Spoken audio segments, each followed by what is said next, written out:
With the horror genre, a lack of tension inherently indicates a lack of fear.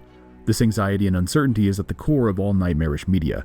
There's an interesting dichotomy to this with video games, though. Usually if the medium handles tension or fear well, the developer is forcing the player to question themselves. The trouble with this is that in most games, once you've died, you can start again, often decimating the illusion of consequence.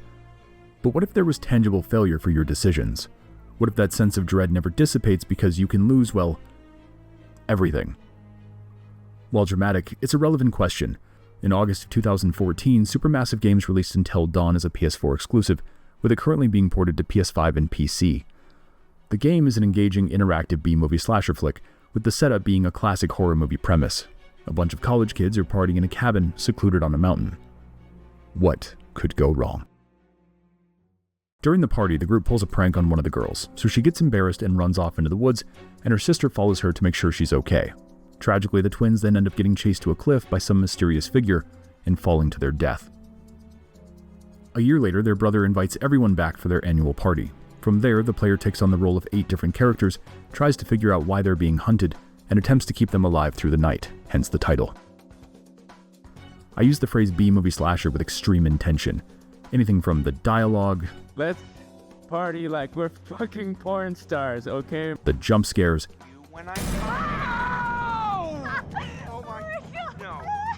the horny college kids and their melodrama. It's all there in spades. Oh, I'm sure you'll find a way to entertain yourselves.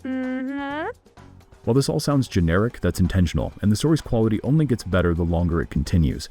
The question I'd like to answer today is what makes Until Dawn work at a mechanical level as an interactive horror adventure. Until Dawn is similar to a Quantic Dream title. Think Heavy Rain or more recently Detroit Become Human. The player will mostly be interacting through dialogue options, exploration, and quick-time events. The experience plays out like a scary high-production choose-your-own-adventure game. Utilizing these mechanics allows the developer to pace out a consistent tension with their gameplay loop. Much of the fear comes from the unknown, causing the player to constantly second-guess their decisions. This turmoil is enhanced between the chapters of the game. During these intermissions, the player sits down with a psychiatrist. While offering a break from the anxiety of the main story, these appointments feel combative, as they possess a sinister undertone. This also keeps the player questioning various facets of the story, increasing the tension of your choices down the line. Additionally, they build on the atmosphere by slightly leaning into your fears. If you're afraid of snakes like I am, you may find a snake on Dr. Hill's desk during a later appointment. This exemplifies that even at a small, insignificant level, the choices you make will impact your experience. Until Dawn opens with a pretty slick introduction to reinforce a thematic connection to the butterfly effect. This is a concept that attempts to describe the ripples in reality based on our actions, and how those small moments can have significant consequences. The developers want this idea at the forefront of your mind while you play. Throughout your time, you'll be making shifts in these ripples, and when this occurs, it will be displayed as a swarm of butterflies on screen.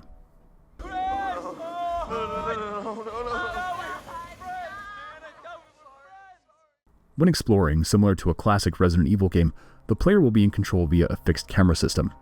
While I normally hate this, the lack of proper combat in the game not only made it feel like an unobtrusive feature, but actually added to the atmosphere. While the original inception of the fixed camera system was mostly due to 90s design limitations, Resident Evil became known for it because it makes the player feel like they're being watched, and the same is true for Until Dawn. What's notable here is that these moments allow the player opportunities to create ripples in their butterfly effect, so to speak. During these segments, you'll be stumbling on various collectibles to get a further grasp of the mystery behind the game. This will either be presented through the environment or the abundance of totems hidden to find. While totems have different categories, they're all effectively hints. They'll show you a flash of potential deaths to avoid, or how you can help yourself out of a tight spot in the future. For example, this guidance totem influenced my decision to not hit a dog later on, and it worked out in my favor. While exploring or being chased, the player will have a constant wave of QuickTime events to interact with. QuickTime events are fast-paced button prompts that pop onto the screen, and in most games usually allow the player to progress something or do a massive attack. This changes from game to game.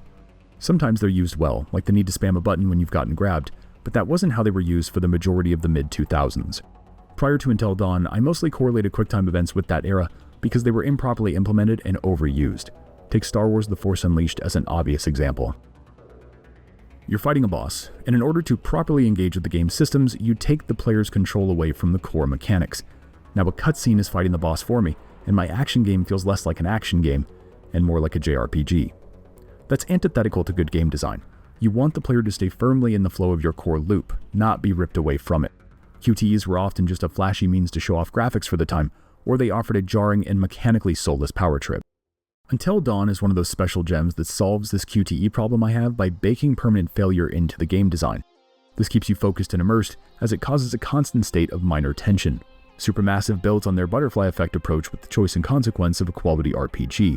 There is a caveat to this at times, as it's not a perfect system. In addition to the very legitimate ways to die, there's some illusions with the game's use of them as well. You'll think it matters that you grab a specific ledge, not realizing that you will just have to redo the segment if you mess up. You may not actually fall to your death. These moments are emblematic of my issues with QuickTime events in the first place. There are also times where the game will seem to offer a branching path, only to deny one of those options right away. Until Dawn excels when capturing a sense of tension, when these moments cause a meaningful shift in the story, or very well mean life or death. The experience is impressive when you consider how often these moments could potentially happen. Don't get me wrong, Until Dawn doesn't offer the branching pathways of something like Baldur's Gate 3, but you have to remember that this is a horror game. The developers want you to constantly question your decisions, not feel empowered by them. Earlier I mentioned a game similar to Until Dawn, Detroit Become Human, a title praised for a very smart but simple feature. At the end of every chapter, Quantic Dream showed a timeline charting out your decisions for the level. While Until Dawn doesn't do this, I think it's a great visual aid to show how the decisions in these games can work. While lacking the visual aid, Until Dawn's butterfly effect theme functions in a similar fashion. Early on, Sam and Josh have to go into the basement to get a generator started. In this area, there's a baseball bat that can get moved if you interact with it. Later on, Sam will be running for her life and has the option to hide near that very baseball bat. What the player will realize is that this earlier interaction may be the very thing that gets her out of that room.